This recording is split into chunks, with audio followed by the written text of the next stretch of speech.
এই শোনো না, আমাদের অন্ধবিশ্বাস চ্যানেলটি যারা এখনো সাবস্ক্রাইব করেননি, প্লিজ সাবস্ক্রাইব করে দাও। আর অল্প কিছু সাবস্ক্রাইবার হলে 1 লক্ষ পরিবার হবে। সবাই প্লিজ সাবস্ক্রাইব এবং বেশি বেশি শেয়ার করে দাও প্লিজ। কি হয়েছে? দেহ তার হাত ধরে টান দিয়ে বলল। দ্রুত চল, পরে বলছি সব। সে যখন মাহাকে নিয়ে বেরিয়ে যেতে উদ্যত তখনই তার অপর হাতটা আঁকড়ে ধরল আরহাম। কোথায় যাচ্ছ তোতা? আরহামের এমন সম্বোধন আর কাণ্ডে ধৈর্যটা বাঁধ হারাচ্ছে তিহুর। রেগে ঝটকা মেরে হাত সরিয়ে নিতে গেলেই আরো শক্ত করে আরহাম আঁকড়ে ধরল তার হাত। এদিকে তাদের এমন কাণ্ডে বিস্মিত হতবাক মাহা। তিহু উপায়ন্তর না পেয়ে পায়ে থাকা হিলের ক্লিপটা সজোরে ফুটিয়ে দিল আরহামের পায়ে। আরহাম ব্যথার সামান্য কুকে উঠতেই ঝটকা মেরে নিজের হাত সরিয়ে নিল তিহু। আরহাম পরে মুহূর্তেই তার হাত ধরতে যেতেই তিহু অপর হাত দিয়ে সপাটে চর বসালো তার তীক্ষ্ণ জোয়ালে। গর্জে উঠে বলল, যদি মানুষের বাচ্চা হয়ে থাকিস তাহলে আর কখনো এমন জানোয়ারের মতো রূপ নিয়ে আমার সামনে আসবি না। আরহাম নির্লজ্জের ন্যায় হেসে অপর হাত দিয়ে তিহুকে আঁকড়ে বলল, তোমার কাছে নির্লজ্জ জানোয়ার পৃথিবীর নিকৃষ্ট মানবের উপাধি নিতেও আপত্তি নেই আমার। শুধুমাত্র এখন আমার সাথে যেতে হবে। মাহা এবার আশ্চর্যের র্যাশ কাটিয়ে ক্ষিপ্ত হয়ে উঠল। নিয়ে যাবি মানে? কে তুই? হ্যাঁ, তোকে তো আমি। মাহা পাশ থেকে একটা কাচের গ্লাস হাতে তুলে সজোরে আঘাত করলো আরহামের মাথায়। তৎক্ষণাৎ পাশ থেকে ফ্লোরা এসে আটকে ধরল তার হাত। তিহু আরহামের বিয়ে ভেঙে যাওয়ার পর থেকেই আরহামের হতাশাগ্রস্ততার সাক্ষী সে। তাই না চাইতেও এমন নিষিদ্ধ কাজে আরহামকে সাহায্য করতে এসেছিল সে। তবে তিহু আর মাহার এমন রণমূর্তি দেখে হতভম্ব ফ্লোরা।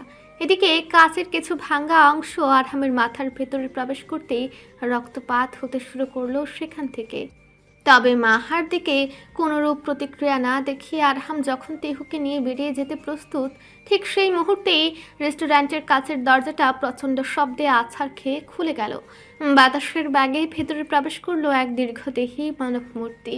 মুহূর্তেই একজোড়া শক্ত হাত আরহামের কবজি চেপে ধরল। পরক্ষণেই কোনো কিছু বুঝে ওঠার আগে আরহামের নাকে এসে পড়ল এক সজোরে খুশি। ছিটকে কয়েক হাত দূরে গিয়ে পড়ল সে। তিহু আর মাহা দুজনে স্তব্ধ হয়ে চেয়ে রইল। ঘরমাক্ত ললাটে ক্রোধের শিরাগুলো ফুলে ওঠা অবস্থায় সামনে দাঁড়িয়ে স্বয়ং ওয়াহাজ খান নীল। তার শুভ্র পাঞ্জাবিটা জায়গায় জায়গায় কুঁচকে গেছে, চোখের মনি দুটো যেন জ্বলন্ত অঙ্গার। নীল একবার পেছন ফিরে তিহুর দিকে তাকালো। সেই শীতল অথচ আশ্বস্ত করা দৃষ্টি দেখে তিহুর বুকের ভেতরটা কেঁপে উঠল। আরহাম মেঝে থেকে কোনো মতে উঠে দাঁড়িয়ে পাগলের মতো হাসতে লাগলো। কপাল বেয়ে পড়া রক্তগুলো মুছে নিয়ে বলল, শেষবারের মতো বলছি, ছেড়ে দাও ওকে।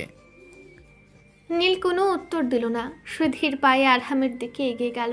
আরহাম পাশের একটা টেবিল থেকে একটা কাচের বোতল তুলে নিয়ে ভেঙে ফেলল। সে আর্তনাদ করে নীলের দিকে তেড়ে এলো। নীল অত্যন্ত ক্ষিপ্রতার সাথে নিজেকে সরিয়ে নিয়ে আরহামের পেটে এক সজোরে লাথি বসালো। আরহাম দেয়ালে গিয়ে সজোরে ধাক্কা খেলো। নীল এবার তার কলার চেপে ধরে দেওয়ালে পিষে ধরল। তোকে আমি শেষবার সতর্ক করেছিলাম, কিন্তু তুই সীমা লঙ্ঘন করেছিস।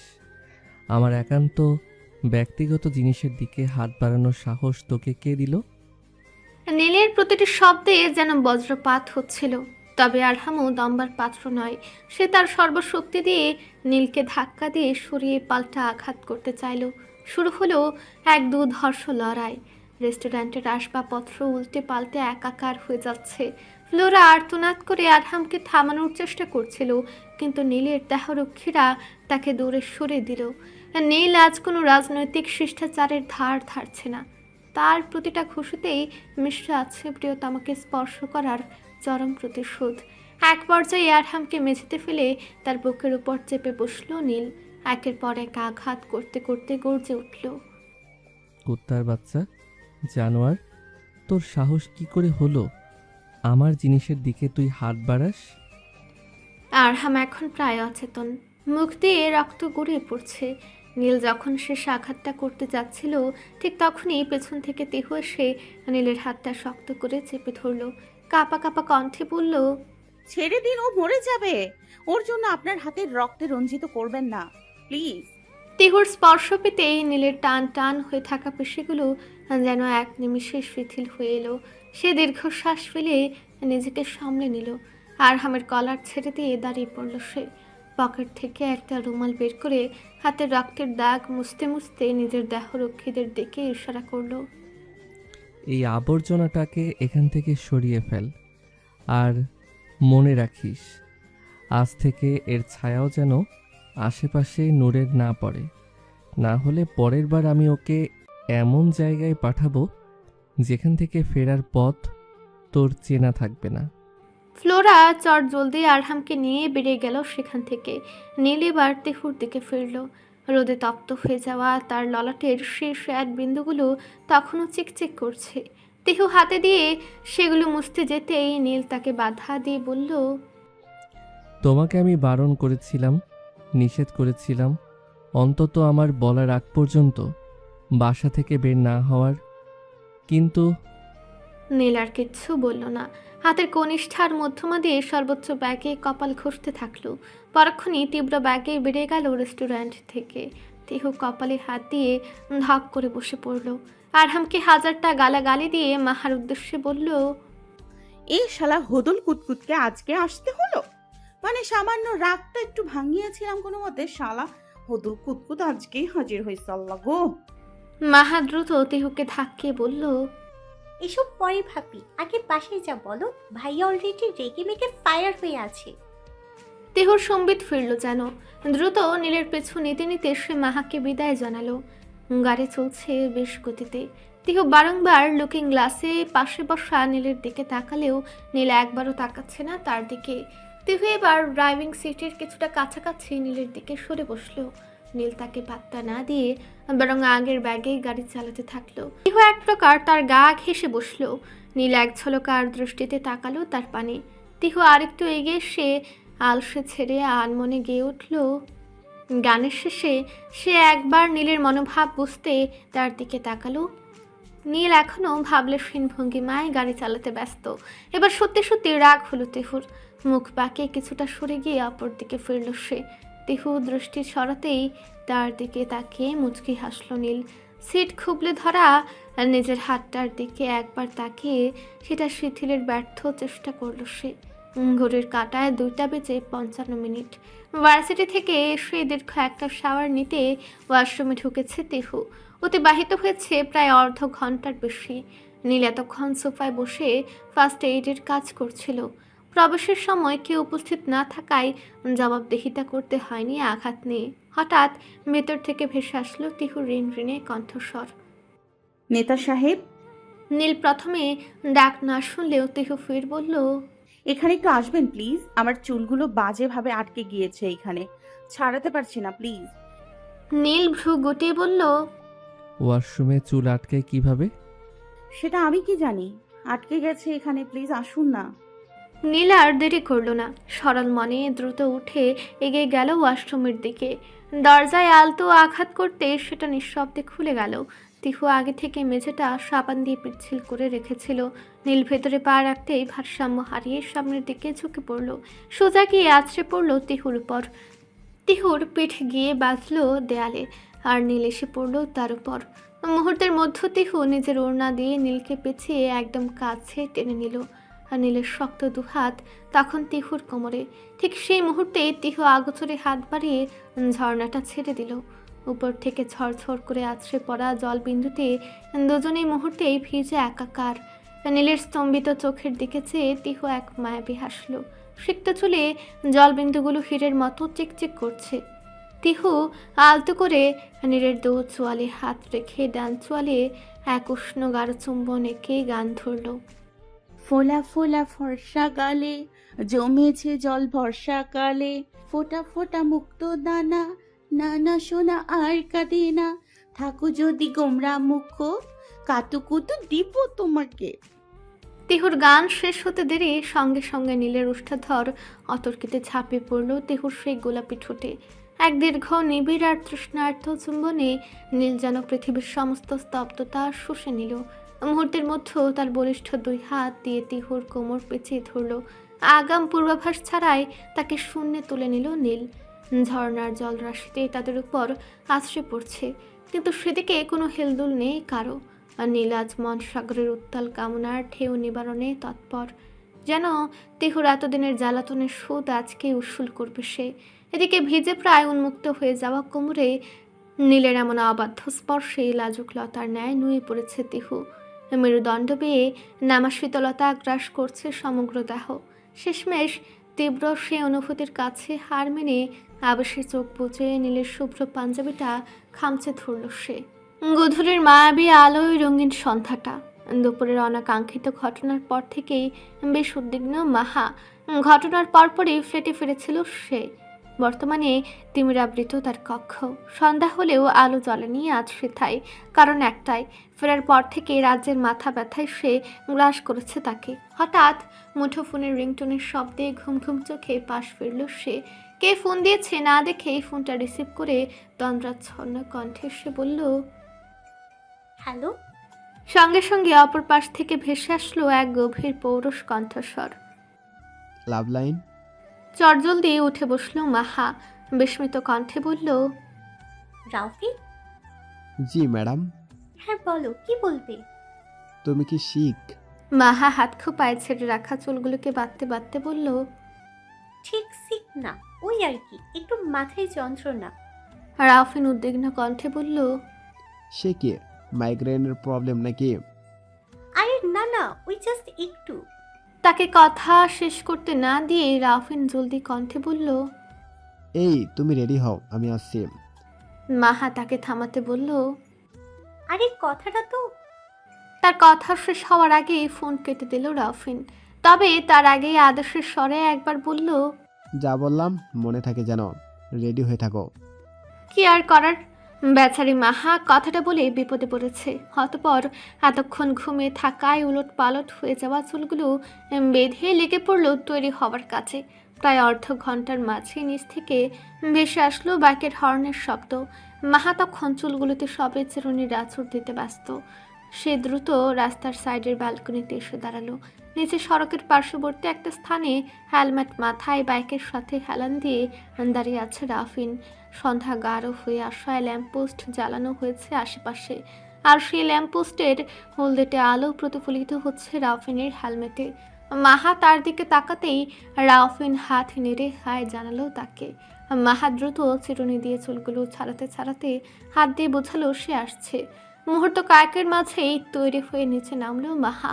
পরনে হালকা আকাশি রঙা সুতি কামিজ, যার গলায় আর হাতে সাদা সুতোর খুব সূক্ষ্ম কাজ করা। তার গায়ের রঙের সাথে রঙটি যেন মিলেমিশে একাকার হয়ে গেছে। সাজগোজে ভারিক্কি নেই বললেই চলে। শুধু চোখের নিচে লেপ্টে থাকা পাতলা কাজলের রেখাটা স্পষ্ট। কাজল কালো নয়নজোড়া ল্যাম্পপোস্টের হলদে আলোয় এক অপার্থিব সৌন্দর্য ছড়াচ্ছে। অবাধ্য চুলগুলো শক্ত করে না বেঁধে পেছনে একটা ক্লিপ দিয়ে আলগা করে আটকে নিয়েছে সে, যা তার ঘাড়ের উপর অবিন্যস্তভাবে খেলা করছে। মাহার এই সাদা মাটা অথচ আভিজাত্যে ঘেরা রূপটি দেখে রাফিন মুহূর্তের জন্য বোধ হয় নিজের নিঃশ্বাস নিতে ভুলে গেল। মাহা চোখ কুচকে তার একেবারে সামনে এসে দাঁড়িয়ে হাতে তুড়ি দিয়ে বলল, হ্যালো মিস্টার, কই হারিয়ে গেলে?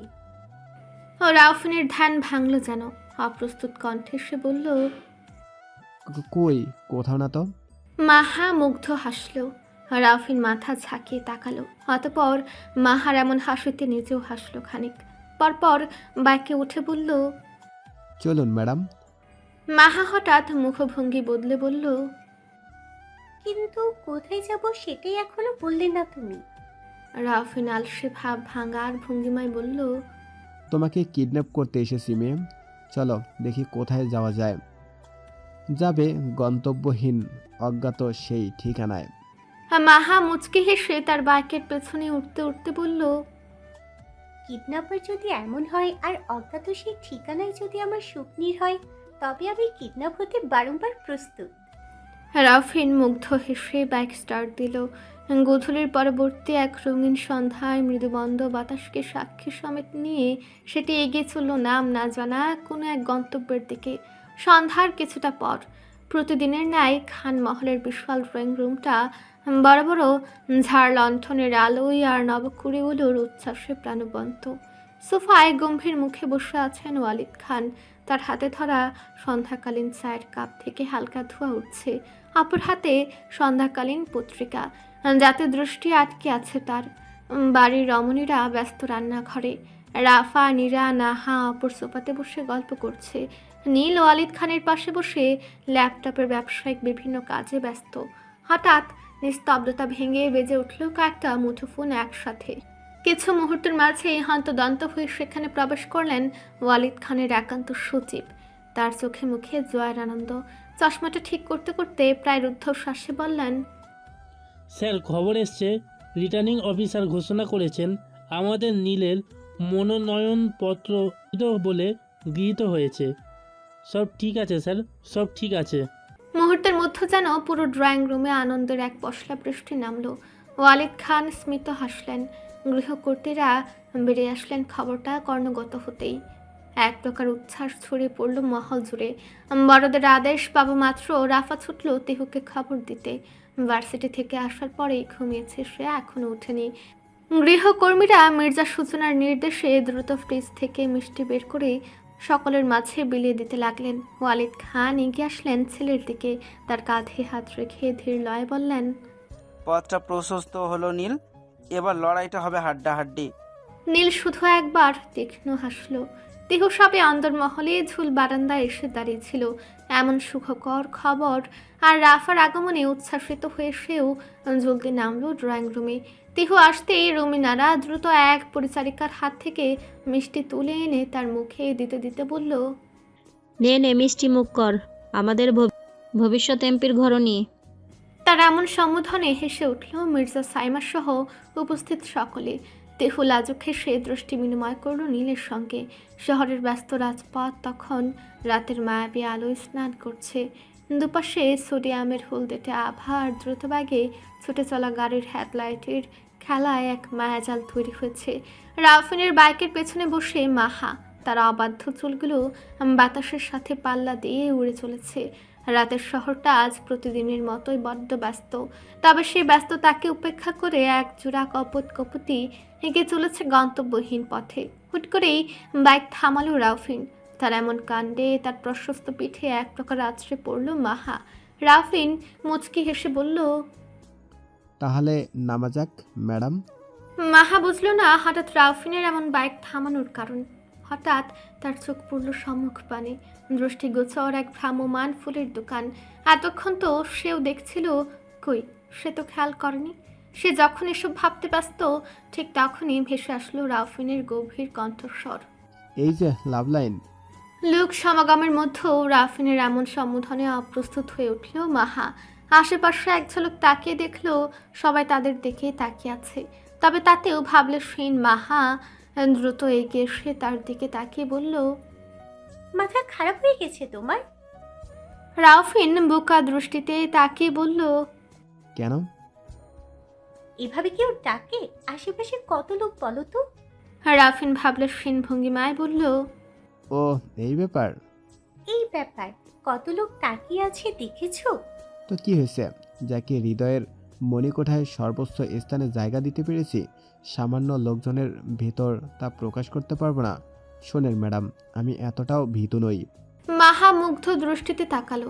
ভেসে আসা রজনীগন্ধা আর বেলি ফুলের তীব্র সুবাস চতুর্দিকের বাতাসকে ভারী করে তুলেছে। রাউফিন মুচকি হেসে মাহার দৃষ্টিকে উপেক্ষা করে মাত্র কেনা একগুচ্ছ শুভ্র সতেজ বেলি ফুলের গাজরাটা অতি সন্তর্পণে তার কবজিতে পরিয়ে দিল। মাহার হৃদস্পন্দন যেন এক মুহূর্তের জন্য থেমে গেল। রাউফিন তার শ্যামাঙ্গিনীর হাতে এসেছে শুভ্র গাজরাটা পুড়িয়ে মুগ্ধ দৃষ্টিতে চেয়ে বলল, আজ থেকে জীবনের প্রতিটা ক্ষণ তোমার জন্য স্নিগ্ধ হোক আমার স্নিগ্ধময়ী। মাহা আচ্ছন্ন হয়ে তাকিয়ে রইল রাউফিনের দিকে। ল্যাম্পপোস্টের আলো তার চোখের পাতা কাঁপছে। বেলি ফুলের সে মাতাল করা ঘ্রাণ আর রাউফিনের হাতের স্পর্শে মাহার সারা শরীরে যেন এক শিহরণ বয়ে গেল।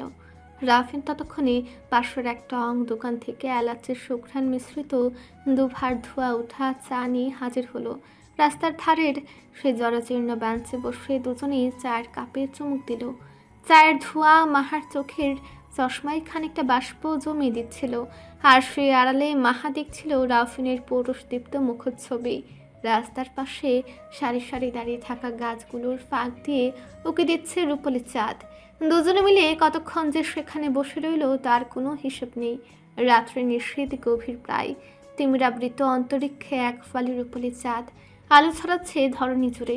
তিহু ব্যালকনিতে দাঁড়িয়ে, সবে খাওয়া দাওয়া সেরে কক্ষে এসেছে সে। নীল এখনো নিচে, কে একটা কাজে ব্যস্ত। অবশ্য সে এখন না আসলে তিহুর জন্য মঙ্গল। যে নির্লজ্জ কাণ্ড ঘটালো তিহু দুপুরে, তারপর থেকেই নীলের সামনে যেতে লজ্জা করছে তার। দুপুরের কথা মনে পড়তেই দুহাতে মুখ লুকালো তিহু, আর লাজুকতা বেষ্টন করলো তাকে। ছি, অমন কাণ্ড কেউ করে? আনমনেই লাজুক হাসলো তিহু। হঠাৎ পেছন থেকে ভেসে আসলো গভীর পৌরষ এক কণ্ঠস্বর। মিসেস নুরাইন ওয়াহাজ।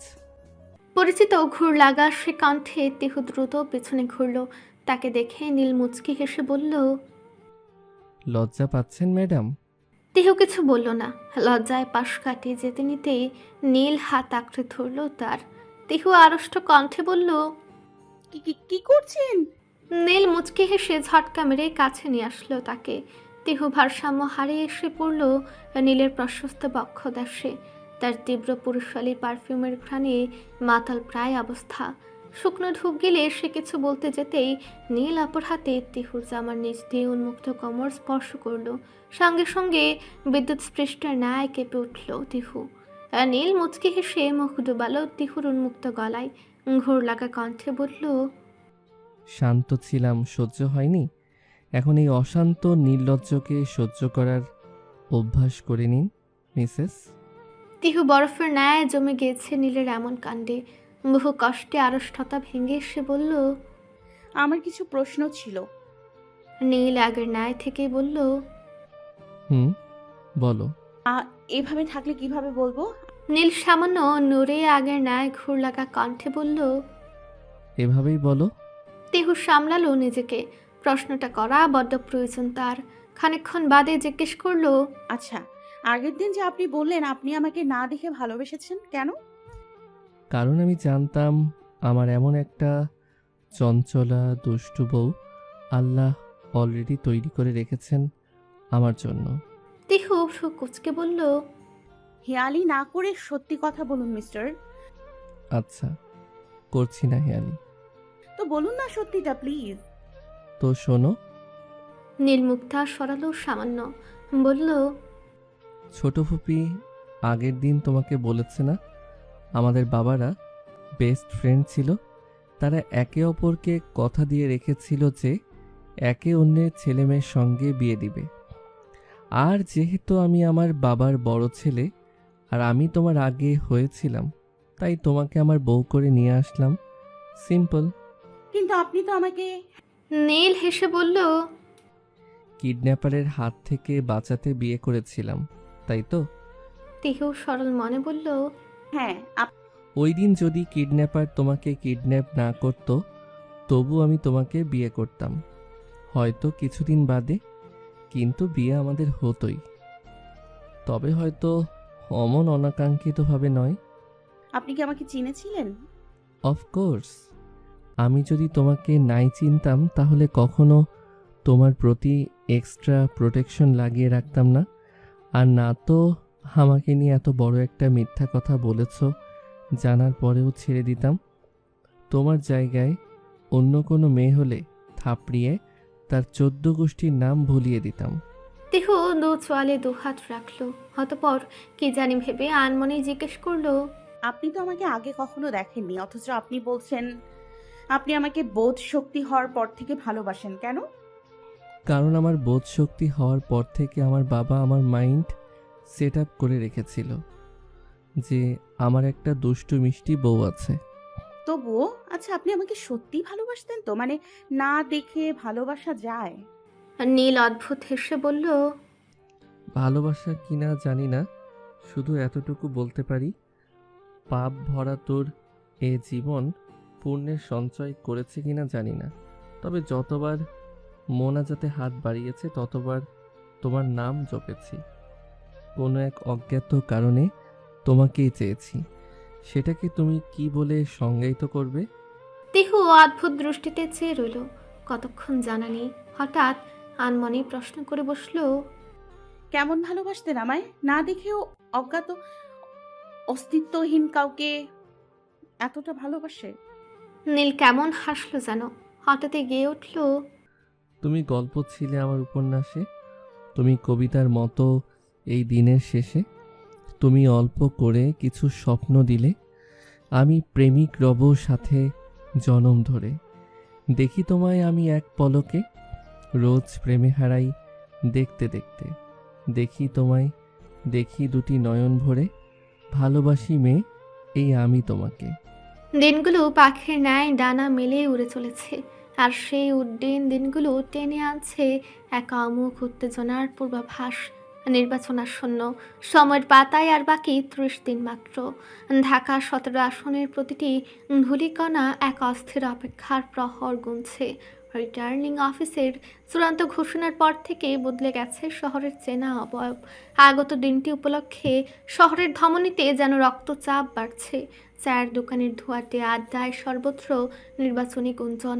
রাজধানীর প্রতিটি অভিজাত অলিগলি থেকে বস্তির ঝুপড়ি, সর্বত্রই এখন শুভ্র পোস্টারের রাজত্ব।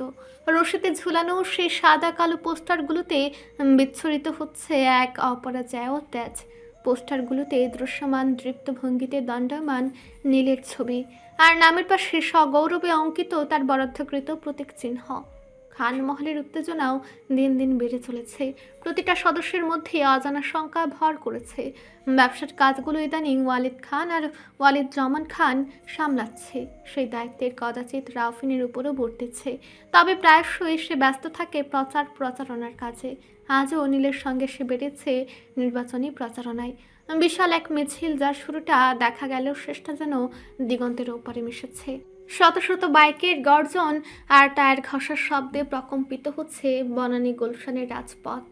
প্রতিটি বাইকের পেছনে পথ করে উঠছে নীলের প্রতীক সম্মিলিত ছোট ছোট নিশান। নীল একটি হুড খোলা গাড়িতে দাঁড়িয়ে, পরনে ধবধবে সাদা পাঞ্জাবি আর চোখে কালো রোদ চশমা। তার শান্ত কিন্তু তীক্ষ্ণ দৃষ্টি যেন ভিড় চিরে সাধারণ মানুষের হৃদয়ে পৌঁছে যাচ্ছে। তার গাড়ির চারপাশে মৌমাছির মতো ঘিরে আছে কয়েক হাজার তরুণের বাইক বাহিনী। তাদের কারো মাথায় দলীয় স্লোগান লেখা ফিতা, আবার কেউ 2 আঙ্গুলে বিজয়ের চিহ্ন দেখে মুহুর্মুহু স্লোগান দিচ্ছে। রাস্তার 2 পাশে দাঁড়িয়ে থাকা সাধারণ মানুষ হাত নেড়ে নীলকে অভিবাদন জানাচ্ছে। উত্তেজনার পারদ চড়ছে প্রতি সেকেন্ডে। রাফিন অন্য একটি বাইকে থেকে পুরো মিছিলের শৃঙ্খলা সামলাতে ব্যস্ত। মাঝে মাঝে সে মেগাফোনে স্লোগান তুলে দিচ্ছে, আর সেই সুরে সুর মিলিয়ে কয়েক হাজার কণ্ঠ প্রায়শই একযোগে গর্জে উঠছে। হঠাৎ নির্বাচনী স্লোগানের তীব্র গর্জন ছাপিয়ে এক চড়া কণ্ঠস্বরের ঢেউ আছড়ে পড়ল রাজপথে। গলা খাঁকড়ে দিয়ে রাফিন গেয়ে উঠল, এই ধোঁয়াশা ধোঁয়াশা ভরা রাস্তাতে নেমেছে রাজ পাখি খালি হাতে, কানামাছি খেলে যায় কার সাথে মুখ বুঝে। রাফিনের এমন গান মুহূর্তে মিছিলের উত্তাপ কয়েক গুণ বাড়িয়ে দিল। তার কণ্ঠে যেন মিশে আছে রাজপথ কাঁপানো এক তীব্র উন্মাদনা। উপস্থিত হাজার হাজার তরুণ বাইকারের রক্তে যেন আগুন লেগে গেল। তারা বাইকের এক্সিলেটরে সজোরে চাপ দিল, আর সেই কান ফাটানো শব্দের সাথে তাল মিলিয়ে সবাই সমস্বরে গেয়ে উঠল, 2 পৃথিবী কিসের চাহিদায় ঘর ছাড়া, 2 পৃথিবী কোন চাওয়া পাওয়ায় দিশেহারা। মিছিলের পরিবেশ মুহূর্তে প্রবল হয়ে উঠল। বনানী গুলশানের চওড়া পিচ ঢালা রাস্তা, দুপাশে দাঁড়িয়ে থাকা অগণিত উৎসুক মানুষের ভিড়, ফ্ল্যাটের ফাঁক ফুকর দিয়ে উঁকি মারছে রমণীরা। এমন অদ্ভুত মিছিলের অভিজ্ঞতা যেন জীবনে প্রথমবার আয়ত্ত করেছে তারা। নির্বাচনের দিনগুলো যত এগিয়ে আসছে, খানমহলের নিরাপত্তা তত ক্রমে ক্রমে বৃদ্ধি করা হচ্ছে। কারণ একটাই, প্রতিদ্বন্দ্বী দলের আক্রমণ। বাসা থেকে প্রয়োজন ব্যতীত সেভাবে বের হচ্ছে না কেউ। বাসার নবকুড়িগুলোর স্কুল আর ভার্সিটিতে যাওয়ার দায়িত্ব দলীয় কর্মীদের উপরে বর্তেছে। তবে তিহু ভার্সিটিতে যাওয়া একেবারে বন্ধ করে দিয়েছে। মহলের অন্য কেউ ভার্সিটিতে না গেলেও আজ এক প্রকার বাধ্য হয়ে ভার্সিটিতে এসেছে মুন্নি, একটা গুরুত্বপূর্ণ প্রেজেন্টেশনের কাজে। ক্লাস শেষে ফেরার উদ্দেশ্যে সবে দোতলার করিডর পেরিয়ে প্রথম সিঁড়িটাতে পা দিয়েছে সে। সঙ্গে সঙ্গে অপর পাশ থেকে তীব্র বেগে নেমে যাওয়া কারোর সঙ্গে ধাক্কা খেয়ে এক প্রকার হুমড়ি খেয়ে পড়ছিল সে। হঠাৎই পুরো হস্ত বন্ধনে নিজেকে আবিষ্কার করল মুন্নি। খিচে বন্ধ রাখা চক্ষুদয় মিটমিটিয়ে খুলল সে। অজ্ঞাত যুবকের উপস্থিতি অনুভূত হতেই বিদ্যুতের ব্যাগে সরে গেল সে, আর রাগান্বিত কণ্ঠে বলল, কানার মতো হাঁটেন, চোখ কি অন্ধ থাকে অশুভ লোক থাকার? এক নাগারে সে যখন কথাগুলো বলছিল তখন যুবকটি অধৈর্য হয়ে বলল, এই স্টপ, হোয়াটস রাবিশ? ক্যাসেটের মতো তখন থেকে চলছে তো চলছে, থামার নাম গন্ধ নেই। মনি রেগে মেগে বলল, আমি বেশি কথা বলি নাকি আপনি অন্ধের মতো হাঁটেন? এখন সরেন এখান থেকে, অভদ্র লোক। মনি পাশ কাটিয়ে যেতে নিলে যুবকটি তার হাত আঁকড়ে ধরে বলল, কই যাচ্ছ ম্যাডাম? সরিটা কি বলবে? মনি কথাগুলো শুনতে পেল না যেন, শুধু দেখতে পেল তার হাতে অন্য পুরুষের স্পর্শ। মস্তিষ্ক আর কোনো নির্দেশনা নিল না তার। ক্ষুব্ধ ব্যাগে সে থাপ্পড় বসিয়ে দিল যুবকটির চোয়ালে। যুবকটি বিস্ফোরিত দৃষ্টিতে চেয়ে রইল। একবার আশেপাশে চোখ বুলিয়ে দেখল কেউ আছে কিনা। আল্লাহর রহমত কেউ নেই, কিন্তু সে রেগে গিয়ে মনির হাত মুচকে বলল, কোন সাহসে আমার গায়ে হাত তুললে? তুমি জানো আমি কে? মনি নিজের হাত ছাড়াতে ছাড়াতে বলল, হাত ছাড়ো আমার, নয়তো এর থেকে খারাপ হবে। তার প্রত্যুত্তরে যুবকটি কিছু বলতে গেল, কিন্তু তার আগে পেছন থেকে কেউ একজন এসে বলল। যুবকটি মনির হাত ছাড়িয়ে পরনের শুভ্র পাঞ্জাবিটা ঠিকঠাক করতে করতে বলল, এই তো। হাত ছাড়া পেয়ে মনি দাঁতে দাঁত চেপে বলল, অসভ্য লোক। অতঃপর প্রস্থান করলো সেখান থেকে। যুবকটি এক ঝলক তাকালো তার প্রস্থান পথের দিকে, অতঃপর ছেলেটার সাথে গল্প করতে করতে ভেতরে প্রবেশ করলো। টিহু নাহা সিদ্ধান্ত নিয়েছে দিনভর গল্প করার। যেহেতু আজ সারাদিন বাড়িতেই থাকবে, তাই সবাই মিলে এমন গল্পের সিদ্ধান্ত। বেশিরভাগ আড্ডা টিহুর রুমেই হয়, তবে আজ একটা বিশেষ কারণে স্থান বদলে নাহার রুমে নেওয়া হয়েছে। গোসল সেরে টিহু সবে রুম থেকে বেরিয়েছে, উদ্দেশ্য নাহার রুমে যাওয়া। কাঙ্ক্ষিত গন্তব্যের দিকে যাওয়ার সময় ওয়ালিদ খানের আলোচনার কক্ষের সম্মুখে থামল তার পদচারণা। নাহা উপস্থিত সেখানে, বাবার সাথে খুনসুটিতে মগ্ন। তেও সেখানে প্রবেশ করতে গিয়েও থমকালো। স্মৃতির পাতায় দোলা দিল বাবার সাথে কাটানো সেই ধূসর হয়ে যাওয়া সুন্দর মুহূর্তগুলো। হঠাৎ বুকের ভেতরটা কেমন হাহাকার করে উঠল তার। একটা সময় তার জীবনটাও তো এমন হাসিতে ভরপুর ছিল। আজ সেখানে কেবলই শূন্যতা আর দীর্ঘশ্বাস। সেই উজ্জ্বল মুহূর্তগুলো স্মৃতি যেন আগুনের হলকার মতো হৃদয়ে বিঁধতে লাগলো। কেন করলো বাবারা এমন? এমন না করলেই সেও তো আজ বাবার সাথেই গল্প করতে পারতো। বিষাদের কালো ছায়া গ্রাস করলো তার চারিদিকে। মনে হচ্ছে চোখের কোণে জমে থাকা জলগুলো এক্ষুনি বাঁধন ভাঙবে, গড়ে পড়বে যখন তখন। টিহু দ্রুত পিছু ঘুরে আবারও নিজের কক্ষের দিকে চলে যাচ্ছিল। তখনই ভেসে আসলো এক পুরো কণ্ঠস্বর। নুরাইন মা, টিহু থামলো। কণ্ঠটার মালিক ওয়ালিদ খান। টিহু ঘুরে তাকাতেই তিনি স্নেহময় হেসে নিজের দিকে ইশারা করলেন টিহুকে। টিহু ভিতরে প্রবেশ করতেই তিনি দুই হাত তার দিকে এগিয়ে দিয়ে বললেন, দিকে এসো। টিহু ঠুটুলতে প্রায় কেঁদে দিয়েছে। ওয়ালিদ খান দ্রুত এগিয়ে এসে তাকে বুকে আগলে বলল, এভাবে কাঁদতে হয় না মা, সব ঠিক হয়ে যাবে। টিহু এবার সত্যি সত্যি কেঁদে দিল। ওয়ালিদ খান তার মাথায় স্নেহময় হাত বুলিয়ে বললেন, বাবার সামনে কখনো মেয়েরা এভাবে কাঁদে? বাবার মন খারাপ হয় না? ওয়ালিদ খানের শরীর থেকে যেন সত্যি বাবা বাবা গন্ধ আসছে। টিহু ক্রন্ধনরত কণ্ঠে বলল, আব্বু, ওয়ালিদ খান তার মাথায় হাত বোলাতে বোলাতে বললেন, এই তো মা। কিছুক্ষণ অতিবাহিত হলো এমনভাবেই। নাহা মুগ্ধ দৃষ্টিতে চেয়ে দেখছিল। আরহামকে হসপিটাল থেকে আনা হয়েছে। শরীরের অবস্থা শঙ্কামুক্ত এখন, তবুও সম্পূর্ণ সুস্থ নয় সে। তাই ফ্লোরা তাকে নিয়ে ফিরেনি এখনো, হয়তোবা কাল ফিরে যাবে তারা। বহুদিন বাদে একটু বেরিয়েছে আরহাম। ফ্লোরাও আর বাধা দেয়নি। একটু মুক্ত হওয়ার প্রয়োজন আরহামের। সোফায় বসে বসে এসবই ভাবছিল ফ্লোরা। চেয়েছিল দূর আকাশের হাজারো উজ্জ্বল নক্ষত্রের পানে চারদিকে থমথমে নীরবতা। আকাশের ওই অগণিত নক্ষত্র রাজে যেন আজ ফ্লোরার মনের নির্জনতাকে আরও বাড়িয়ে দিচ্ছিল। হঠাৎ নীরবতা ভেঙে কর্ণগোচর হলো কলিং বেলের টুংটাং শব্দ। ধীর পায়ে গিয়ে সে দরজা খুলতেই কর্ণগত হলো গানের কয়েকটি লাইন।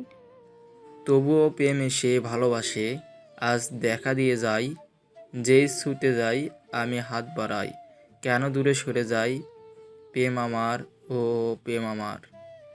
হঠাৎ ফ্লোরার চক্ষু পল্লব স্থির হলো। সামনে আরহাম দাঁড়িয়ে, তার পরনে শার্ট অবিন্যস্ত, চোখের মনি দুটো রক্ত জবার মতো লাল হয়ে আছে। ফ্লোরাকে দেখেই অদ্ভুত হাসলো আরহাম। হাতে থাকা জিনিসটাতে আরেক চুমুক দিয়ে অদ্ভুত হেসে বলল, কেন করলে আমার সাথে এমন তোতা? কেন কেন কেন কেন একটু ভালোবাসলে না আমায়? লোনা বাতাস আর কড়া পানির একটা তীব্র গন্ধ মুহূর্তেই নাকে এসে ধাক্কা দিল ফ্লোরার। আরহামের টলটলে চাহনি আর এলোমেলো ভঙ্গি বলে দিচ্ছে সে হিতাহিত জ্ঞান হারিয়ে এক কাল্পনিক জগতে বিচরণ করছে। তবে কি সে ফ্লোরাকে তিহু হিসেবে কল্পনা করছে? ফ্লোরা কিছু বলার সুযোগ পাওয়ার আগেই আরহাম টলতে টলতে সামনের দিকে ঝুঁকে পড়ল।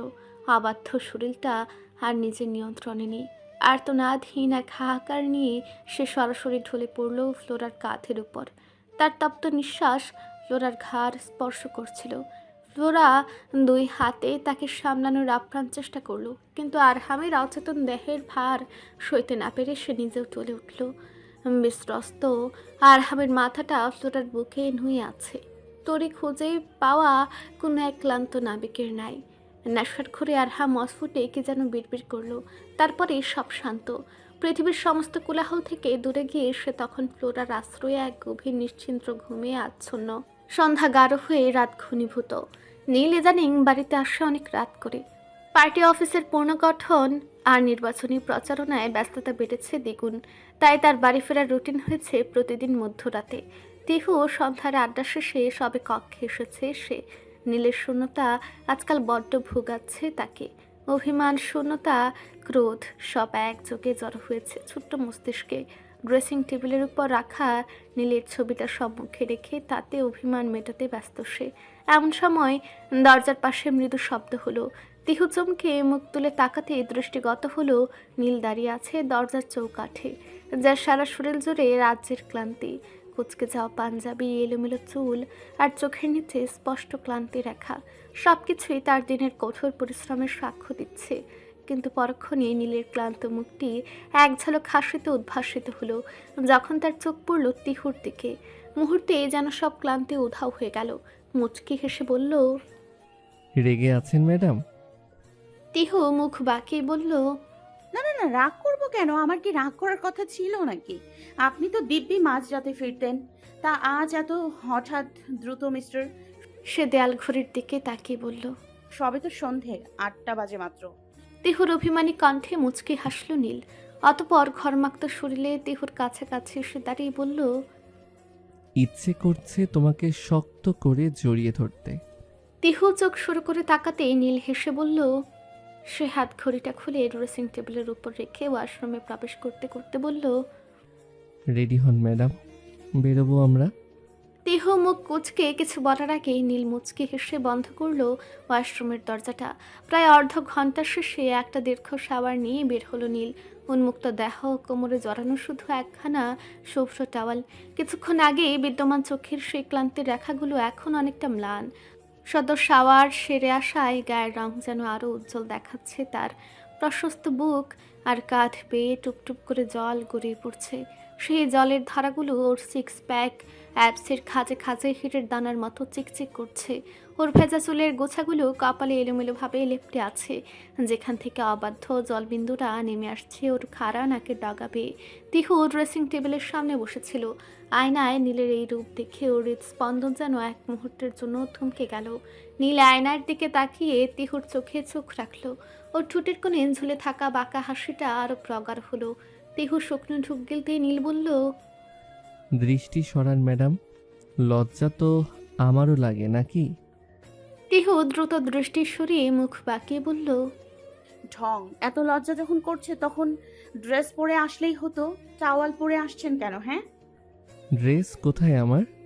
আলমারিতে। বের করেনি? না। হঠাৎ নীলের চোখ পড়ল বিছানায়, যেখানে সযত্নে তার কাপড়গুলো ভাঁজ করে রাখা। তবে এগুলো বাসায় পরার। সে তো বেরোতে চায়। তিহুর উদ্দেশ্যে সে বলল, এগুলো কেন? আর তুমি রেডি হওনি? তিহু চুলে চিরুনি চালনা করতে করতে বলল, রেডি হতে যাব কোন দুঃখে? ঘুরতে যাওয়ার দুঃখে? তিহু মুখ বাঁকিয়ে বলল। দেখুন। তাকে কথা শেষ করতে না দিয়ে নীল বলল, রেডি হয়ে নাও নূর, বেরোবো আমরা, আর কোনো কথা শুনতে চাচ্ছি না। বলে আলমারি থেকে আয়রন করা একটা কাপড় নিয়ে সে ঢুকে পড়লো ওয়াশরুমে। কিছুক্ষণ বাদে রেডি হয়ে বেরোলো নীল। তিহু ততক্ষণে মোটামুটি তৈরি হয়ে নিয়েছে। পরনে হালকা নীলাভ পাকিস্তানি ফ্লোরাল লং কামিজ, সালোয়ারের নিচে সূক্ষ্ম লেসের কাজ, আর ওড়নাটি তার কাঁধ বেয়ে লতিয়ে পড়ছে। হিজাবে আবৃত মুখশ্রী। নীল সবে দীঘল আয়নাটার সামনে দাঁড়িয়ে নিজের শার্টের হাতা ঠিক করছিল। আয়নার প্রতিবিম্বে তিহুর দিকে তাকিয়ে তার অধরে এক চলতে প্রশ্রয়ের হাসি ফুটে উঠল। সাজগোজের পরিমাণ যত সামান্য তিহুর, চোখে কাজল আর ঠোঁটে হালকা রঙের ছোঁয়া, তবে সেটুকুই তাকে স্নিগ্ধ এক আপসরি করে তুলেছে। নীল ধীর পায়ে তিহুর পেছনে এসে দাঁড়ালো। তার পরনে গাঢ় নেভি ব্লু রঙা ক্যাজুয়াল শার্ট। তিহুর কানের কাছে ফিসফিসে বলল, looking like my personal orchid. Tihu চোখ শুরু করে তাকাতেই নীল মুচকি হেসে বেরিয়ে যেতে যেতে বলল, দ্রুত আসুন ম্যাডাম, রাত বাড়ছে ক্রমে। নীল বেরিয়ে গেল। তিহু হিজাবের সর্বশেষ পিনটা লাগিয়ে চলল তার পিছু পিছু। জনবহুল রাজপথ, বনানী থেকে গুলশানের চওড়া রাস্তাগুলোতে বিদ্যমান শত সহস্র লোকের ঢল। এরই মাঝে ছুটে চলেছে একখানা বাইক। দুপাশে দাঁড়িয়ে থাকা ল্যাম্পপোস্টগুলো যেন হলুদ আলোর ঝর্ণাধারা ঢেলে দিচ্ছে তাদের উপর। বাইকের গতি যত বাড়ছে, রাতের শীতল হাওয়া তিহুর কানের পাশ দিয়ে এক অদ্ভুত বাঁশির ন্যায় সুর তুলে চলে যাচ্ছে। বাইক থামলো 300 ফিটের মোটামুটি নির্জন একটা জায়গায়, হাতির ঝিলের সেই মোহনীয় সেতুর উপর। রাস্তার দুপাশে খোলা আকাশ, আর দূরে টিমটিম করে জ্বলা শহরের আলো। নিচের শান্ত জলরাশির বুকে প্রতিফলিত হচ্ছে শহরের আলোকসজ্জা, যেন জলের গভীরে আরেকটা আকাশ লুকিয়ে আছে। নীল হেলমেট খুলে চুলগুলো একবার ঝাঁকিয়ে নিল।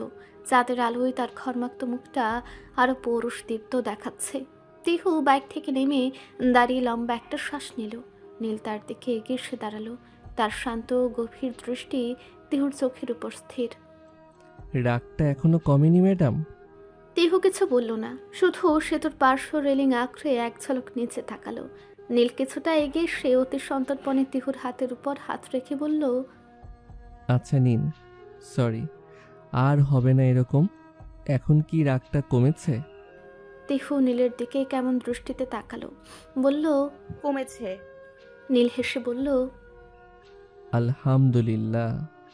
তিহু অপর দিকে ফিরে হাসলো খানিক। হঠাৎ নীল বলল, ফুচকা খাবেন ম্যাডাম? তিহু তার দিকে তাকাতেই নীল হেসে বলল, বলে সে এগিয়ে গেল কিছুটা দূরে থাকা একটা ফুচকা স্টলের দিকে। তিহু তাকিয়ে দেখলো স্টলের লোকটা কেমন অদ্ভুত দৃষ্টিতে তাকিয়ে আছে নীলের দিকে। কি জানি একটা জিজ্ঞাসা করলো। নীল তার জবাব দিয়ে এক প্লেট ফুচকা নিয়ে এগিয়ে আসলো তিহুর দিকে। সে আসতেই তিহু শুধালো, ওটা কি শুনছিল? নীল প্লেট থেকে একটা ফুচকা তুলে তিহুর মুখের অগ্রভাগে ধরতে ধরতে বলল, শুনছিল আমি এখানে কি করছি। তো আপনি কি বললেন? নীল হেসে বলল, যা সত্যি তাই বললাম, বউয়ের রাগ ভাঙাতে এসেছি। তিহু চোখ কুচকে তাকালে সশব্দে হেসে উঠল নীল। তবে পর মুহূর্তে বেজে উঠল পকেটে থাকা ফোনখানা। নীল ফুচকার প্লেটটা তিহুর কাছে দিয়ে কিছুটা দূরে সরে কথায় ব্যস্ত হলো। হ্যাঁ বল। ইফাত সালাম দিয়ে বলল, ভাই আপনি এখন আসছেন তো? না। ইফাত চিন্তিত কণ্ঠে বলল, সে কি, ইশতিয়াকে স্যার সেই কখন থেকে এসে বসে আছে। তো আমি কি করতে পারি? আপনি আসবেন না? আজকে আমাদের পার্টি অফিসে গুরুত্বপূর্ণ একটা মিটিং ছিল ভাই। নীল তিহুর দিকে চেয়ে বলল, আমি ওর থেকেও গুরুত্বপূর্ণ কাজে আছি, রাখ এখন, আর যেন ডিস্টার্ব করা না হয়। ইফাত কি জানি একটা বলতে গেল, পরক্ষণেই ভেবে চিন্তে কথা ঘুরিয়ে বলল, ভাই আপনি কি ভাবির সাথে? কিছু মনে করবেন না ভাই, কিন্তু ভাবিকে কি একটু বোঝানো। নীল তাকে থামিয়ে বলল, একদম চেতনা। এতটা প্রাধান্য দেন ভাই। ও এর থেকেও বেশি প্রাধান্য ডিজার্ভ করে। কিন্তু ভাই কিছু মনে করিয়েন না, কিন্তু এতটা প্রাধান্য দেওয়া প্রয়োজন কি? কারণ ওকে আমার বাঁকা পাঁজরের হাড় থেকে তৈরি করা হয়েছে, যেটা সোজা করতে গেলে ভেঙে যাবে, আর রেখে দিলে বাঁকাই থেকে যাবে। এজন্য তাকে সর্বদা প্রাধান্য দিয়ে কোমল আচরণ করতে হবে। নীলের এমন কথা ইফাত মন্ত্রমুগ্ধ, আর কোনো কথা বের হলো না তার কণ্ঠ দিয়ে। নীল ফোন কেটে এগিয়ে আসলো তার অর্কিডের দিকে। তিহু এতক্ষণ জলরাশিতে প্রতিফলিত নক্ষত্রের দিকে এক দৃষ্টি চেয়েছিল। নীল এসে বলল, আজ একটা অন্যরকম অভিজ্ঞতা অর্জন করলে কেমন হয় বলো তো? তিহু জিজ্ঞাসু দৃষ্টিতে চেয়ে বলল, মানে? নীল উত্তর দিল না, শুধু তিহুর হাতটা নিজের শক্ত হাতের মুঠোয় পড়ে নিল। তাকে নিয়ে এগিয়ে গেল ঘাটের দিকে, যেখানে জলের ছন্দে দুলছে বেশ কিছু ছোট্ট ডিঙি নৌকা। নৌকার চারপাশ ঘিরে ছোট ছোট টিমটিমে আলো, যা জলের আয়নায় এক মায়াবী প্রতিচ্ছবি তৈরি করেছে। নীল সেখান থেকে একটি নৌকায় উঠল। নৌকাটি ঠিক করে সে তিহুকে হাত বাড়িয়ে দিল। তিহু কিছুটা দ্বিধা নিয়ে নৌকায় পা রাখতেই নীল তাকে সামনে নিয়ে বসলো তার ঠিক উল্টো পাশে।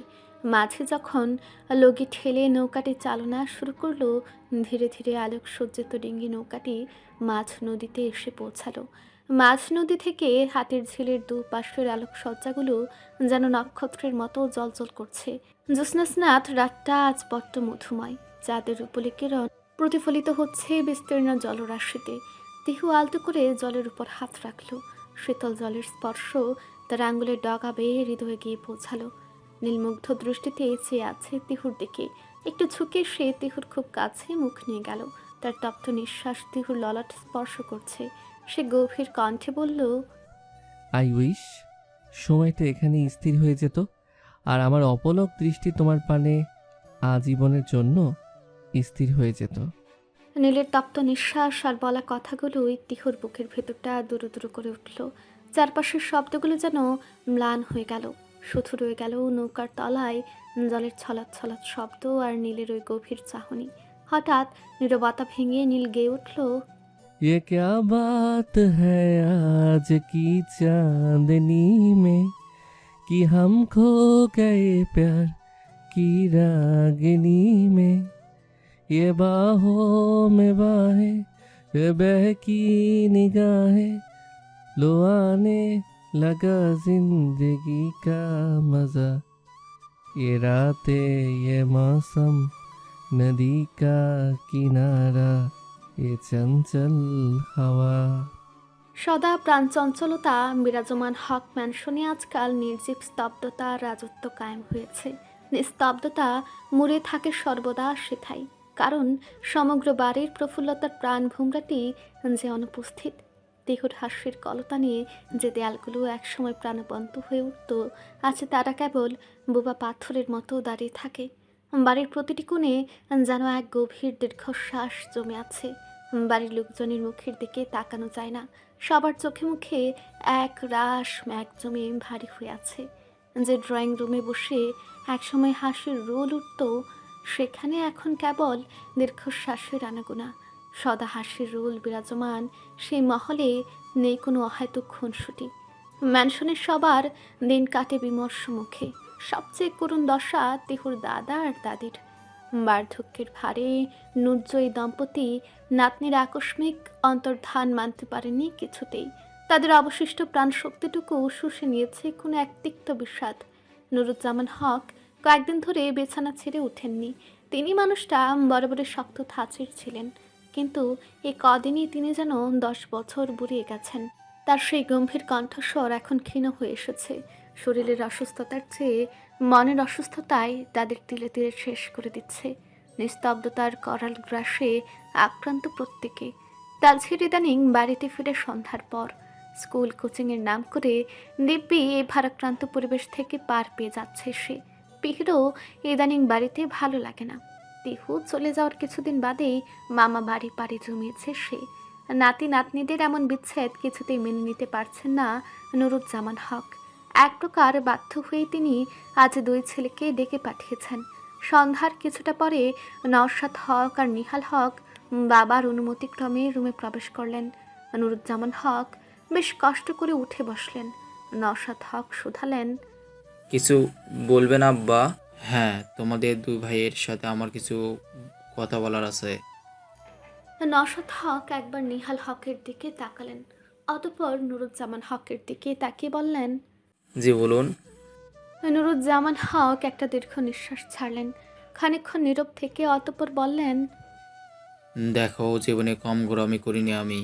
যার ভিতর সবচেয়ে বড় গোঁড়ামি ছিল নওফেল আর রোশানার আর সম্পর্কটা মেনে না নেওয়া। এখন আমি এই জীবনে অন্তিম ক্ষণে এসে সেটা বুঝতে পারছি। তার কারণ একটাই, আমার পুতুল। ভেঙে ফেলো তোমরা এই গোঁড়ামি, কিন্তু আমার পুতুলকে একটিবারের জন্য আমার সামনে নিয়ে আসো। তোমাদের আম্মার অবস্থাও ভালো না, শুনেছি আমার নওফেলের নাকি এক রাজপুত্র আর রাজকন্যা আছে। তাদেরকে একটিবারের জন্য দেখতে চাই আমরা। বাবার এমন কাকুতিপূর্ণ কণ্ঠে হৃদয় নরম হলেও নওশাদ হক আর নিহাল হকের। বলা বাহুল্য, তিহু সেদিন ওভাবে বেরিয়ে যাওয়ার পর থেকেই কোনোভাবেই অপরাধ বোধ থেকে বেরোতে পারছিলেন না নিহাল হক। আর নওশাদ হক নিজের সর্বোত্তম বন্ধুকে দেখার পর থেকে আর কোনো ক্ষোভ জমা রাখতে পারেননি। তারা দুজনেই সম্মতিসূচক মাথা নাড়িয়ে বললেন, আচ্ছা আব্বা, আমরা যত দ্রুত সম্ভব ব্যবস্থা করছি। নুরুজ্জামান হক তারা দেওয়ার কণ্ঠে বললেন, যত জলদি সম্ভব। নওশাদ হক নিহাল হক দুজনেই সম্মতিসূচক মাথা নাড়িয়ে বললেন, জি আব্বা। জুলাইয়ের 20 তারিখ, নির্বাচনী দিন আজ। শহরের রাজপথে আজ রোদটা একটু অন্যরকম। সকাল থেকেই তপ্ত বাতাস বইছে। পিচ ঢালা রাস্তাগুলো জনশূন্য। শুধু মুড়ে মুড়ে পুলিশের কঠিন প্রহরা আর বিজেপির টহল গাড়িগুলোর চাকার শব্দ স্তব্ধতাকে খান খান করে দিচ্ছে। এক অদ্ভুত থমথমে ভাব পুরো ঢাকা শহরে। ভোটকেন্দ্রগুলোর সামনে মানুষের মেলা। নীলের বিশ্বস্ত কর্মীরা প্রতিটি বুথে পোলিং এজেন্ট হিসেবে শক্ত হয়ে বসে আছে। তাদের দৃষ্টি তীক্ষ্ণ, যেন বাতাসের গতিবিধি ও নির্ণয়ে তৎপর তারা। এদিকে সকাল থেকেই খানমহলে সাজ রব। তবে এই সাজসজ্জায় বিদ্যমান উৎসবের আমেজহীন এক টান টান উত্তেজনা। বিশাল ড্রয়িং রুমটা এক কন্ট্রোল রুমে পরিণত হয়েছে। বড় বড় ম্যাপ, ভোটার লিস্ট আর ওয়াকিটকের কর্কশ আওয়াজে মুখর চারপাশ। নীলের বাবা বর্ষিয়ার নেতার সঙ্গে বর্তমান এমপি সাহেব আজ অনেকটাই নির্লিপ্ত থাকার চেষ্টা করলেও তার অভিজ্ঞ চোখজোড়া বারবার জানালার বাইরে তাকাচ্ছে। ছেলের প্রথম নির্বাচনী লড়াই, সিংহের উত্তরাধিকারী আজ নিজের রাজত্ব বুঝে নিতে মাঠে নেমেছে। তাই গর্বের পাশাপাশি দুশ্চিন্তার পরিমাণও কোনো অংশে কম নয় তার। তাই ছেলের জন্য দোয়া আর মিলাদ পড়ানোর আয়োজন করা হয়েছে ভোরে। বাদবাকি কেন্দ্রগুলো পরিক্রমণ শেষে দুপুরের দিকে নীল যখন একটি কেন্দ্রে এসে নামল, মুহূর্তে চারপাশে স্লোগানে ফেটে পড়ল। সে হাত তুলে সবাইকে শান্ত হওয়ার ইঙ্গিত দিল। তার সেই ছোট ইশারায় মুহূর্তে থমকে গেল চারপাশ। পরিবেশটা সামাল দিয়ে সে কেন্দ্রটা প্রদক্ষিণে তৎপর হলো। প্রতিটি বুথের ভেতর গিয়ে পোলিং এজেন্টের সাথে কথা বলছে সে। কোথাও কোনো অনিয়ম হচ্ছে কিনা তা খতিয়ে দেখছে। সাধারণ ভোটাররা যখন তাদের প্রিয় তরুণ নেতাকে সামনে দেখছে, তখন তাদের চোখেও ভরসার ঝিলিক। নীল হাসি মুখে এক প্রৌঢ়ের হাত ধরে কুশল বিনিময় করলো। তার এই নম্রতা আর দায়িত্ববোধ দেখে উপস্থিত সবাই মুগ্ধ। এক জনদরদী নেতার পূর্ণ প্রতিচ্ছবি যেন ফুটে উঠেছে তার অবয়বে। কেন্দ্রের শেষ সীমানা ঘেঁষে হাঁটছে নীল আর তার দলবল।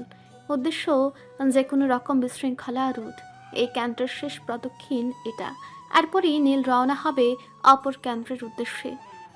জন দর্শকের মতো লোকজন নীলের সঙ্গে গল্প করতে করতে হাঁটছে তারা। সেই সাথে সার্বক্ষণিক আটার ন্যায় নীলের সঙ্গে লেপ্টে আছে আয়াজ। চারিদিকে হট্টগোলের মাঝেও হঠাৎ আয়াজের ষষ্ঠ ইন্দ্রিয় জানান দিল বিজাতীয় এক বিপদের। ঠিক পাঁচশো রাত ভাঙ্গা দালানের জানালার কাজ ভ্যাদ করে এক চিকচিকে ধাতব যন্ত্রের ঝিলিক আয়াজের চোখে বিঁধল। দেখল কালো একটা নল স্থির লক্ষ্য ভ্যাদ করতে চাইছে নীলের বুক বরাবর। আয়াজের হৃৎপিণ্ড থমকে গেল এক মুহূর্তের জন্য। সে চিৎকার করে আর্তনাদ করে উঠল। মুহূর্তের ভগ্নাংশ, ট্রিগার টেপার শব্দ আর বাতাসের বুক ছিঁড়ে ক্ষিপ্র ব্যাগে সিসার বুলেটের ধেয়ে আসা একই সাথে ঘটল। নীল কিছু বুঝে ওঠার আগেই আয়াজ সর্বশক্তি দিয়ে তাকে ধাক্কা দিয়ে পাশে ফেলে দিল। লক্ষ্য ছিল নীলের হৃৎপিণ্ড, কিন্তু লক্ষ্য ভ্রষ্ট হয়ে সেই বুলেট বিঁধে গেল আয়াজের বাহু আর পিঞ্জরের ঠিক মাঝখানে। ঠা ঠা পরপর তিনটি বজ্রাঘাতের ন্যায় শব্দ। নীল ছিটকে পড়ে পাথরে জমিতে, কিন্তু কানে এলো এক যন্ত্রণা কাতর আর্তনাদ। ধরফরে উঠে তাকিয়ে নীলের আত্মা কেঁপে উঠল। আয়াজ ভারসাম্য হারিয়ে ততক্ষণে মাটিতেই লুটিয়ে পড়েছে। তার কাঁধের নিচে সাদা শার্টটা মুহূর্তে টকটকে লাল রক্তে ভেজে যাচ্ছে। নীলের সাদা পাঞ্জাবিও আয়াজের ছিটকে আসা রক্তে রঞ্জিত। নীল চিৎকার করে উঠল। আইয়াজ, চারপাশে তখন হুলস্থুল পড়ে গেছে। কর্মীরা ছুটে আসছে, নিরাপত্তা রক্ষীরা পজিশন নিচ্ছে, কিন্তু নীলের চোখে তখন কেবল আয়াজের রক্তে ভেজা শরীর। এমন একটা ঘটনার জন্য হয়তো নীল প্রস্তুত ছিল, কেননা প্রতিটি নির্বাচনের সাধারণ ঘটনা এটা, কিন্তু এমন অনাকাঙ্ক্ষিত মুহূর্তের জন্য তার প্রস্তুতি ছিল না। নীল পাগলের মতো চিৎকার করে আয়াজকে ঝাপটে ধরল। তার দুহাতে এখন আয়াজের গরম রক্ত। নীলের গলার শিরাগুলো ফুলে উঠেছে, চোখ দুটো রক্ত বর্ণ ধারণ করেছে। সে আর্তনাদ করে উঠল। গাড়ি বের করো, জলদি গাড়ি বের কর। আইয়াজ, চোখ খোল, আমার দিকে তাকা। আয়াজের ঠোঁটের কোণে এক চিলতে রক্ত গড়িয়ে পড়ছে, কিন্তু অদ্ভুতভাবে সেখানে একটা প্রশান্তির হাসি। অস্ফুট স্বরে সে শুধু বলল, কথাটা শেষ করে আয়াজের চোখের পাতা ভারী হয়ে এলো। নীল তখন হিতাহিত জ্ঞান শূন্য। পাশে থাকা কর্মীদের উপর গর্জে উঠল সে। দাঁড়িয়ে তামাশা দেখছিস কেন তোরা? কুলাঙ্গারটাকে ধর। ওই দালান থেকে কে গুলি করেছে তাকে জ্যান্ত চাই আমার। মুহূর্তের মধ্যেই পুরো এলাকা রণক্ষেত্রে পরিণত হলো। নীলের দেহরক্ষীরা সে আধ ভাঙা দালান ঘিরে ফেলল। ওদিকে আয়াজকে গাড়িতে তুলল নীল। ড্রাইভারকে হুঙ্কার দিয়ে বলল, হাসপাতাল 5 মিনিটের মধ্যে পৌঁছানো চাই, না হলে তোর কপালে আজ শনি আছে। আসিফ গাড়িতে সর্বোচ্চ ব্যাগ তুলল। ঝড়ো হাওয়ার ব্যাগে গাড়ি ছুটে চলে হাসপাতালের উদ্দেশ্যে। রক্তে ভেজা পাঞ্জাবি নিয়ে নীল হাসপাতালের করিডোর দিয়ে স্ট্রেচারের সাথে দৌড়াচ্ছে। মনে হচ্ছে সময় যেন থমকে গেছে। নার্সরা দ্রুত এগিয়ে এলো। স্ট্রেচারটা নীলের হাত থেকে নিয়ে আয়াজকে নিয়ে প্রবেশ করলো অপারেশন থিয়েটারে। কিছুক্ষণ বাদেই অপারেশন থিয়েটারের লাল বাতিটা জ্বলে উঠতেই নীল ধপ করে করিডোরের চেয়ারে বসে পড়ল। তার 2 হাত ভর্তি রক্ত। লেগে থাকা রক্তের দিকে তাকিয়ে হিংস্রতা জ্বলে উঠল তার 2 চোখে। পাশে থাকা ছেলেগুলোকে কিছু একটা নির্দেশ দিয়ে রক্তচক্ষু নিয়ে তাকালো অপারেশন থিয়েটারের দিকে। অপারেশন থিয়েটারের বাইরে করিডোরটা যেন এক জনহীন মূর প্রান্তর। দেয়ালে টাঙ্গানো ঘড়িটার টিকটিক শব্দ নীলের কানে হাতুড়ির মতো বিচ্ছে। খানবাড়ির প্রত্যেকে একে একে হাজির হয়েছেন। সবার চোখ মুখে উদ্বেগের কালো ছায়া। বিশেষত নাহার মুখাবয়বে স্পষ্ট অব্যক্ত যন্ত্রণার রেখা। সে না তো কাউকে এই বিমর্ষ যন্ত্রণার ভাগ দিতে পারছে, আর না তো যন্ত্রণা কমাতে পারছে। অলিদ খান ধীর পায়ে ছেলের সামনে এসে দাঁড়ালেন। ছেলের গায়ে রক্ত মাখা পাঞ্জাবি দেখে তার বুকটা কেঁপেও কাঁপল না, কেননা এমন ঘটনা তার কাছে দুধ ভাত। বিশেষত নির্বাচনের দিনে কত শত প্রিয় অনুচরকে হারিয়েছে সে। খানিক বাদে ওটির দরজা খুলে ডাক্তার বেরিয়ে এলেন। সবার উৎকণ্ঠাকে ছাপিয়ে নীল বিদ্যুৎ ব্যাগে উঠে দাঁড়ালো।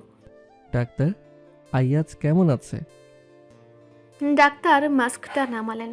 তার ক্লান্ত চোখে মুখে আশার আলো উজ্জ্বল নয়। তিনি বললেন, বুলেটটা বের করা গেছে, কিন্তু রক্তক্ষরণ অনেক বেশি হয়েছে, তাই জ্ঞান ফেরার আগ অব্দি কিছু বলা যাচ্ছে না। নীলের ভেতরে সে শান্ত সমুদ্রটা হঠাৎ উত্তাল হয়ে উঠল। সে পাশে দাঁড়িয়ে থাকা তার অনুচরদের দিকে ফিরে তাকালো। সে চোখে তখন আর মানুষের মমতা নেই, আছে কেবল এক হিংস্রতা। গম্ভীর গলায় সে আদেশ দিল, সমগ্র শহর খুঁজে বের করো তাকে। যে হাতে গুলি ছোড়া হয়েছে সেই হাত আমি আস্ত দেখতে চাই না। বলে সে দ্রুত পদচারণায় হাসপাতাল ত্যাগ করল। পেছনে পড়ে রইল স্বজনদের আকুলতা আর অপারেশন থিয়েটারের সে নিস্তব্ধ লাল বাতি। নাহা তখন থেকে ফুপিয়ে চলেছে। কাঁদতে কাঁদতে মেয়েটার চোখ মুখ লাল হয়ে আছে। তিহু বিমর দৃষ্টিতে চেয়ে আছে ক্রন্দনরত নাহার পানে। অতঃপর এগিয়ে সে সন্তর্পণে নাহার কাঁপতে থাকা কাঁধে হাত রাখল। তাকে লোকচক্ষুর আড়ালে এক নির্জন কোণে নিয়ে গেল। নাহার 2 হাত চেপে ধরে স্নিগ্ধ কণ্ঠে বলল, কান্না করো না নাহা, তুমি এতটা ভেঙে পড়লে কিভাবে চলবে বলো? দেখো, আইয়াজ ভাইয়ের কিচ্ছু হবে না। নাহা তখন হিতাহিত জ্ঞান শূন্য। তিহুর বুকে মুখ লুকিয়ে সে ডুকরে কেঁদে উঠল। তার রুদ্ধ কণ্ঠ থেকে বেরিয়ে এলো হৃদয়ের গহীনে লুকে রাখা সেই গোপন দহন। I love him, Bomoni. I really love him. I can't live without him, Bomoni. I can't. Tihu Nahar মাথায় হাত বুলিয়ে দিতে লাগলো। ভালোবাসার এই অকপট স্বীকারোক্তি তাকে স্তব্ধ করে দিয়েছে যেন। মানুষের জীবন কত বিচিত্র। এক মরণপণ যুদ্ধের মধ্য দিয়েও প্রেমের এই চূড়াবালি নিঃশব্দে জেগে ওঠে। নিস্তব্ধ রজনী। কিছুক্ষণ আগেই রিটার্নিং অফিসার আনুষ্ঠানিকভাবে চূড়ান্ত ফলাফল ঘোষণা করেছেন। বিপুল ব্যবধানে জয়ী হয়েছে তরুণ নেতা ওয়াহাজ খান নীল। হাজার হাজার সমর্থক উল্লাসে ফেটে পড়েছে। স্লোগানে স্লোগানে মুখরিত শহরের আকাশ বাতাস। সমর্থকদের উন্মাদনা যেন বাঁধ ভেঙেছে। নীলের বাড়ির সামনে তখন তিল ধারণের জায়গা নেই। আবির আর ফুলের মালায় ছেয়ে গেছে চারপাশ। ইতিমধ্যে এসেছে আরেকটি সুখকর বার্তা। আয়াজের জ্ঞান ফিরেছে ঘণ্টাখানেক আগে। বর্তমানে সংখ্যামুক্ত সে। খান মহলের বর্তমান খুশির আমেজ। অন্দরমহলে এক বিচিত্র শান্ত সমাহিত ভাব বিরাজ করছে। বাহিরের সে কোলাহল যেন এই সুগম্ভীর অট্টালিকার দ্বারে সে মস্তক অবনত করে প্রস্থান করেছে। ওয়ালিদ খান ড্রয়িং রুমে একখানা চওড়া সোফায় হেলান দিয়ে বসে আছেন। তার আননে আজ এক প্রশান্ত গৌরবের আভা। দীর্ঘ রাজনীতির কণ্টকাকীর্ণ পথে তিনি যে মহিরুহ রোপণ করেছিলেন, আজ তারই রক্তজ সন্তান সেই মহিরুহের ছায়ায় নিজের আসন পেতে নিয়েছে। তনয়ের এই জয় যেন তার নিজ জীবনের চরম সার্থকতা। না হওয়া এখন অনেকখানি শান্ত। আয়াজের আশঙ্কা মুক্ত হওয়ার সংবাদটি তার তপ্ত মরুভূমিতে এক পশলা শ্রাবণধারার বর্ষণের ন্যায় পতিত হয়েছে। সে দোতলার করিডোরে দাঁড়িয়ে উন্মুক্ত উচ্ছ্বাস দেখছে। কর্তীরা আজ রন্ধনশালার তদারকিতে ব্যস্ত। খাওয়ানো হবে এলাকার সকল দরিদ্রদের। তিহু অপেক্ষমান তার নেতা সাহেবের। রাত প্রায় 12টার কিছুটা পরে কক্ষে প্রবেশ করল নীল। চোখে মুখে ক্লান্ততার রেখাগুলো স্পষ্ট। সারাদিন ব্যস্ততার দরুন তিহু ক্লান্ত বেশ। তবে নীলকে দেখে এতক্ষণ যাবৎ সোফায় ঝিমুতে থাকা সে দ্রুত উঠে এলো। নিয়মিত ভালোবাসার গল্প শুনতে এবং পড়তে আমাদের অন্ধবিশ্বাস চ্যানেলটি সাবস্ক্রাইব করে পাশে থাকা বেল আইকনটি ক্লিক করুন। ধন্যবাদ সবাইকে।